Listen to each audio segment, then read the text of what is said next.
If you're a hockey fan and are somehow not following the Edmonton-Vegas series, you are seriously missing out.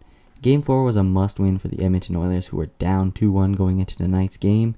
Oilers came out flying with an early goal from Nick Bjugstad a little sooner than halfway through the first. The Oilers then doubled up less than a minute later with a rocket from the point by Evan Bouchard. The domination from the blue line didn't stop there as Mattias Ekholm fired home his first playoff goal in an Oilers jersey to extend the Oilers' lead to 3.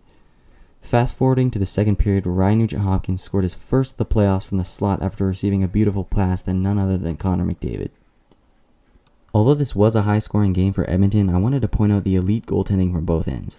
Adin Hill made some crazy saves in between goals that I feel like will be overlooked as Edmonton played such an offensively strong game. Stuart Skinner had a few game savers in there, but that's no surprise as he's been a crucial part of the Oilers' success this playoffs. About 6 minutes into the third, the Vegas Golden Knights catch a swift rush off the breakout, resulting in Nicholas Roy chipping a beauty up top shelf after showing some silky mitts in tight. Definitely impressive as he fell to the ice prior to the goal after getting a little cross-check / speed boost from Leon Draisaitl. This was the last goal of the game, but both teams made some serious noise later in the third. I feel like when a team is down 3 goals late in the game, the only other option is to get some licks in as chip damage for the next game, or as Jay Woodcroft would call them, investments. But that then sparks the question, at what point do we draw the line between chips after the play and slashes like the one from Alex Pietrangelo that could seriously end up injuring players? The end of the game was getting out of hand with injections left and right. Oilers captain Connor McDavid even responded in 2 different ways.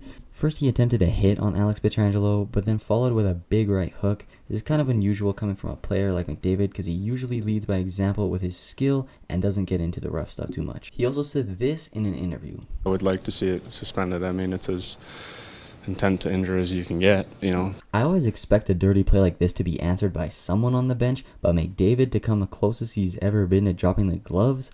Definitely unexpected for me at least, but I guess that's another reason that playoff hockey never fails to keep you on your toes. Not 1 but 2 altercations as Nurse came flying in with a rapid response to that dirty chop by Pietrangelo. I thought Nurse was in trouble at the beginning of the fight, but then he took control nearing the end.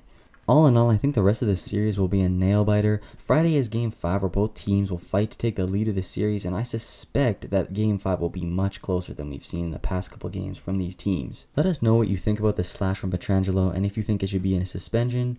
If so, how many games?